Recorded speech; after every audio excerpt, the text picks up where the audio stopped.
Hello, welcome back. This time, as you've seen in the last videos, I played some really old games which I haven't played in a pretty long time. That being Call of Duty Black Ops 3 and Call of Duty, or not Call of Duty, but Minecraft. And I completed Black Ops 3 and Minecraft. I'm not sure if I'm ever going to beat the game, aka kill the Ender Dragon, because it's probably going to be level 100,000, whatever, level 1 million, impossible for me. But I'm just going to try and play Minecraft for fun, at least, so. But here's another game that I haven't played in a really long time, Call of Duty 2. It released about almost 7 years ago already. But anyways, here's some gameplay. But I'm going to warn you guys, there's some parts where I'm watching TV while playing this game to record for content, right? Well, I'm just watching TV and playing the game at the same time, and you might see me look dead, just be dead, not pressing anything at all. So that's a little quick disclaimer right there. But anyways, enjoy the gameplay. They even let them walk around during the day. Isn't that neat? But most importantly, they're all tied into some kind of criminal database so they can detect a predator a mile away. Heck, we should be paying them to guard you. Now that being said, no new system is without its kinks. You're only the second guard to work at that location. The first guy finished his week but complained about conditions. We switched him over to the day shift. So, hey, lucky you, right? Mainly he expressed concern that certain characters seem to move around at night and even attempted to get into his office. Now, from what we know, that should be impossible. That restaurant should be the safest place on Earth.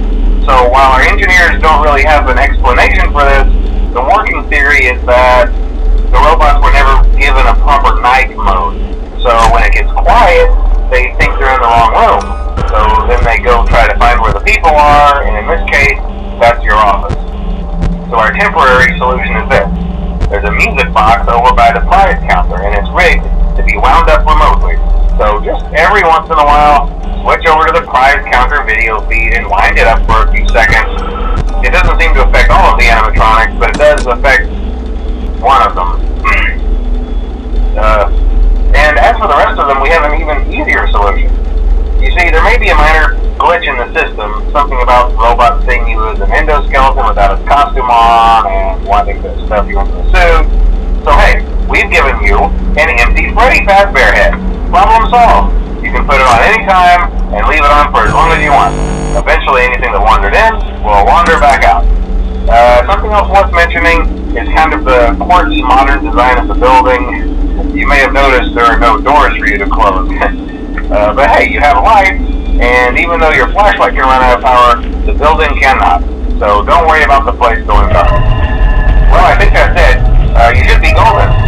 Check the lights, put on the Freddy head if you need to. Keep the music box wound up. Piece of cake.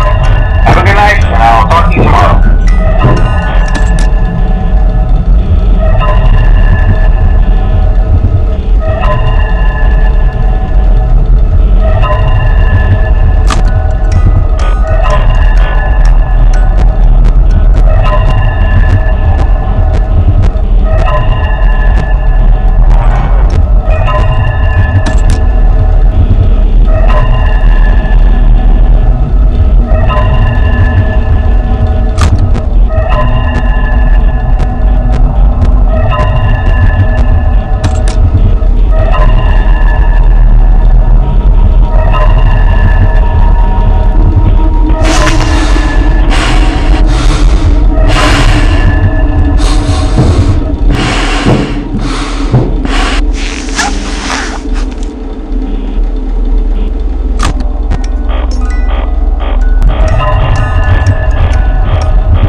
Hello? See, I told you your first night wouldn't be a problem. You're a natural.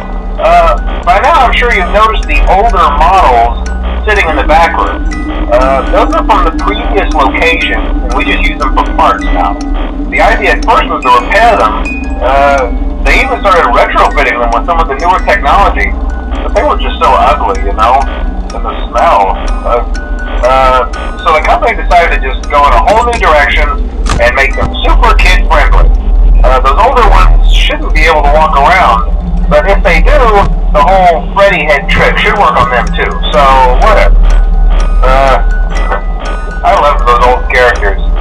Did you ever see Foxy the Pirate? Oh wait, Foxy. Oh yeah, Foxy. Hey listen, that one was always a bit twitchy. I'm not sure if the Freddy head trick will work on Foxy. If for some reason he activates during the night, and you see him standing at the far end of the hall, just flash your light at him from time to time. Those older models would always get disoriented with bright lights. It would cause a system restart or something. Come to think of it, you might want to try that on any room where something undesirable might be. It might hold him in place for a few seconds. That glitch might have carried over to the newer models too. One more thing, don't forget the music box. I'll be honest, I never liked that puppet thing. It's always thinking, and it can go anywhere. I don't think the Freddy mask will fool it, so just don't forget the music box. Anyway, I'm sure it won't be a problem. Have a good night, and I'll talk to you tomorrow.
he ever repair the hallway? Probably not. I was just curious. Like I said, he was always my favorite. They tried to remake Foxy, you know? They thought the first one was too scary, so they redesigned him to be more kid-friendly, put him in Kids Cove, to keep the toddlers entertained, you know? But kids these days just can't keep their hands to themselves. The staff literally had to put Foxy back together at the end of every shift. Eventually they just stopped trying and left him in some kind of take-apart, put-back-together attraction. Now he's just a mess of parts. I think the employees refer to him as just the mangle. Oh hey, before I go, I wanted to ease your mind about any rumors you might have heard lately. You know how these local stories come and go and seldom mean anything. I can personally assure you that whatever is going on out there, however tragic it may be, has nothing